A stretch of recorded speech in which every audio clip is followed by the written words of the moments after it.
Ministro do STF admite: cometi injustiça. Fux volta atrás e reconhece erro em condenações do 8 de janeiro. Pela primeira vez, um ministro quebra a narrativa oficial e diz que a urgência do momento levou a decisões erradas. Pessoas foram condenadas por crime multitudinário apenas por estarem presentes. Idosas orando com bíblias, pais protegendo filhos. Agora 3 ministros pedem absolvição. Será que vem mais reviravolta? A unanimidade moral do STF rachou. Fux faz justiça para os réus do 8 de janeiro e humilha o STF inteiro. Eu preciso que você preste muita atenção no que eu vou te contar agora, porque o que o ministro Luiz Fux acabou de fazer no Supremo Tribunal Federal é raro e é gigante. E o que ele escreveu para justificar deveria ecoar nas paredes de todo o tribunal do país. A Gazeta do Povo publicou que o Fux votou para reverter a condenação de 10 réus do 8 de janeiro. Dá uma olhadinha aí nessa matéria. 10 pessoas que ele mesmo tinha votado para condenar na sessão original quando ele integrou a maioria do tribunal. E ele fez isso com palavras que não deixam espaço para interpretação. Olha aqui o que ele escreveu na decisão que foi reproduzida aqui nesse trecho pela CNN. O único rótulo que honra o juiz é o da justiça. Veja, o Fux dizendo: o único rótulo que honra o juiz é da justiça, ao respeitar o devido processo legal e dar a cada um o que lhe é devido segundo a lei, observando a proporcionalidade, mandando aqui recados para os seus colegas. Esta é a coragem que hoje eu invoco ao reconhecer que o meu entendimento anterior, embora amparado pela lógica da urgência, incorreu em injustiças que o tempo e a consciência já não me permitem sustentar. Realinho-me, pois, não por fragilidade de propósito, mas por firmeza na defesa do Estado de Direito. Gente, que coisa maravilhosa você ter um juiz que reconhece os seus erros, que bota a mão na consciência, que abre os olhos para a realidade, reconhece a injustiça que praticou e realinha as suas decisões ao Estado de Direito, à lei, à justiça, à proporcionalidade. Mark Twain, ele dizia que o verdadeiro vencedor não é aquele que não comete erros, é aquele que sim comete erros, mas está disposto a mudar. Luiz Fux é um verdadeiro vencedor. E eu vou decompor para você o que está acontecendo aqui. Dos 10 casos, o Fux votou pela absolvição total em 7 réus.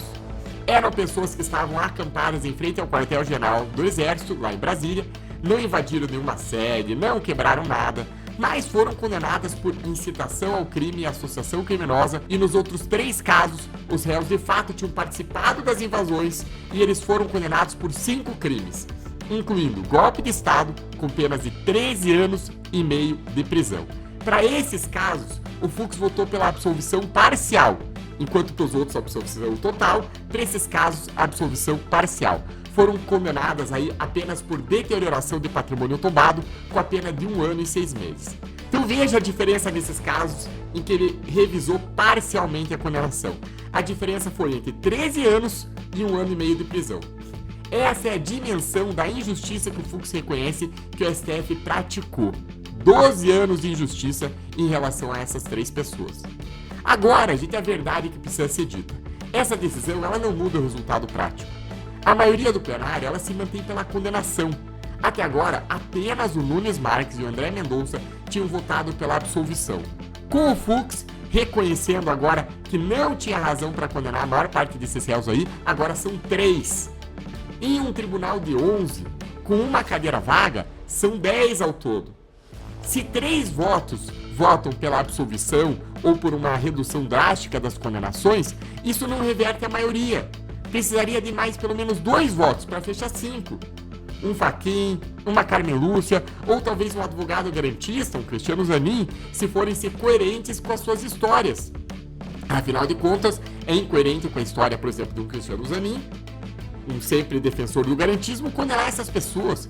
É contra tudo que a advocacia sempre defendeu, contra tudo que o garantismo sempre defendeu. E mais, é contra tudo até que os punitivistas defendem, ancorados na doutrina, nos livros. Essas condenações contrariam os princípios básicos do direito dos últimos 100, 200 anos. Aí agora a votação dos recursos vai seguir em plenário virtual até sexta-feira, dia 17. E a questão fica, será que a gente vai ter alguma surpresa?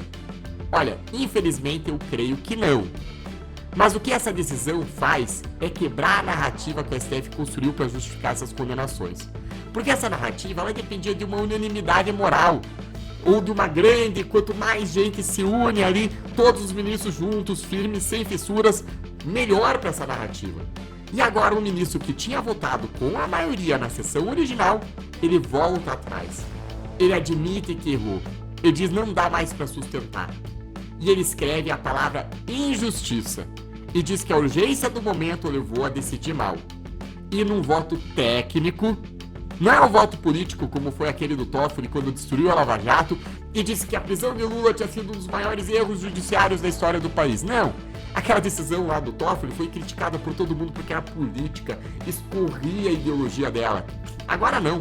Fux, tecnicamente, ele confessa que ele errou de forma técnica correta e ele fala exatamente o que os juristas mais sérios do país denunciam desde janeiro de 2023, que o plenário ele julgou sob pressão política, na emoção do momento, sem individualização que cada caso exigia. Não tinha nem individualização da acusação, nem das provas. Foram condenados por uma figura inventada ali, crime multitudinário.